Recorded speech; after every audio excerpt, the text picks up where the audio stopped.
Bonjour à tous, j'espère que vous allez bien.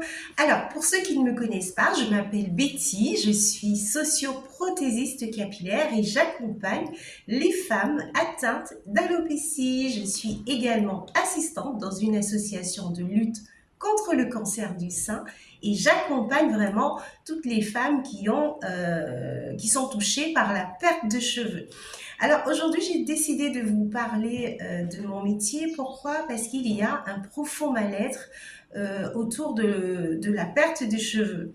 Alors, quand arrive le diagnostic de cancer, c'est déjà très douloureux et perturbant. Mais quand en plus on annonce la perte de cheveux face à la chimiothérapie, beaucoup de femmes sont complètement désorientées. Donc, moi, j'accompagne les femmes qui sont atteintes, encore une fois, par la perte de cheveux, en confectionnant des perruques et des turbans, ou alors trouver différentes alternatives autour de cette perte de manière à les valoriser et travailler sur l'estime de soi. Donc, c'est vrai que les personnes qui sont atteintes expriment un profond mal-être et il y a des répercussions significatives sur leur vie émotionnelle et sociale. Et il y a un impact considérable sur l'estime de soi et sur la confiance en soi. C'est vrai que elles ont déjà du mal à se regarder dans le miroir, mais quand en plus il y a des personnes c'est-à-dire elles doivent faire face au regard des autres par rapport à la perte de cheveux, c'est jamais évident. Donc, l'idée vraiment, c'est de travailler sur l'estime de soi en confectionnant des produits qui soient adaptés en fonction de leurs besoins, puisque pendant le parcours chimiothérapie, il y a la perte de cheveux et une certaine sensibilisation au niveau du crâne, et donc il faut vraiment utiliser des matières agréables. Personnellement, j'utilise des matières naturelles et je confectionne des perruques, des turbans adaptés à la personne. Et c'est aussi une jolie façon d'échanger, c'est-à-dire que si quelqu'un aime le rouge, je vais lui reproduire du rouge. C'est aussi une manière de reproduire les cheveux d'avant la chimiothérapie ou pourquoi pas changer de look à ce moment et je ne vais pas dire profiter de cet instant, mais essayer différents looks auxquels on n'osait pas auparavant.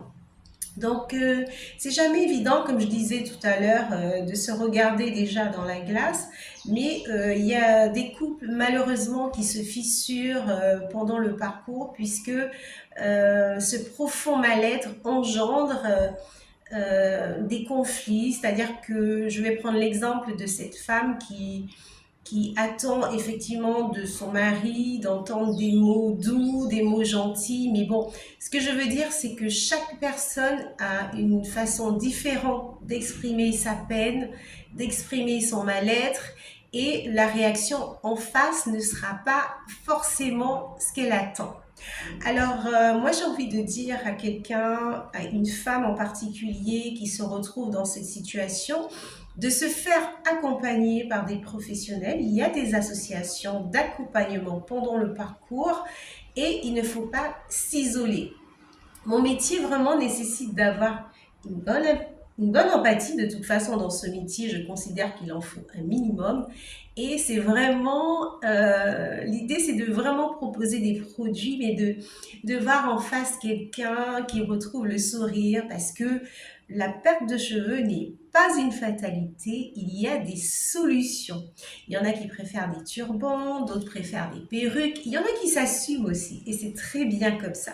C'est vraiment valoriser la femme un petit peu plus à ce moment-là et lui faire comprendre qu'il faut simplement qu'elle se concentre sur les choses positives, qu'elle se concentre sur son protocole tout en prenant soin d'elle, qu'elle essaie aussi de s'éloigner de tout ce qui pourrait être désagréable pour elle et puis ne pas attendre forcément le regard des autres, même si c'est jamais simple.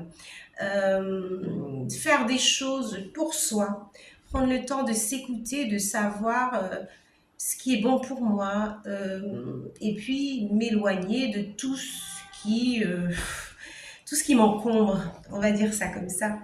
Donc, je trouve que c'est un métier très enrichissant, très valorisant, puisque ça me laisse la possibilité d'aider les gens. Et c'est ma manière à moi de mettre tout mon parcours professionnel au service des personnes qui en ont besoin.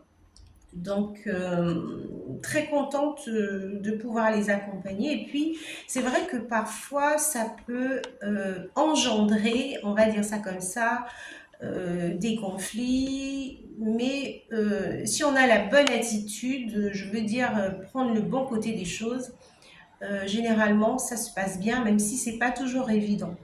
Donc voilà, je voulais vous faire découvrir un petit peu mon métier de socio-prothésiste capillaire. En fait, je suis prothésiste capillaire formée en esthétique et à l'approche des personnes fragiles.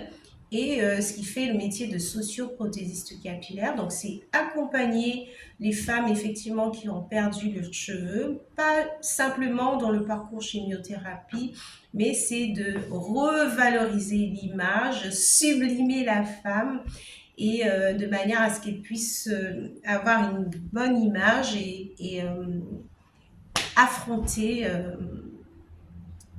ce petit, je ne vais pas prendre ça à la dérision, mais je veux dire ce frein, puisque on est quand même fragilisé pendant le parcours chimiothérapie. Donc, merci de m'avoir écouté. Je voudrais dire à quelqu'un aujourd'hui qu'il y a des solutions, de prendre soin de soi et n'hésitez pas à partager ma vidéo puisque je viens de débuter et ça me ferait beaucoup plaisir de pouvoir toucher quelqu'un et un petit mot d'encouragement et de partager. Je vous dis à très bientôt. Alors, merci d'avoir regardé ma vidéo. Si vous la regardez pendant la journée, donc je vous souhaite de passer une bonne journée. Et si vous la visionnez le soir, eh bien, je vous souhaite de passer une excellente soirée. Et je vous dis à très bientôt pour une prochaine vidéo.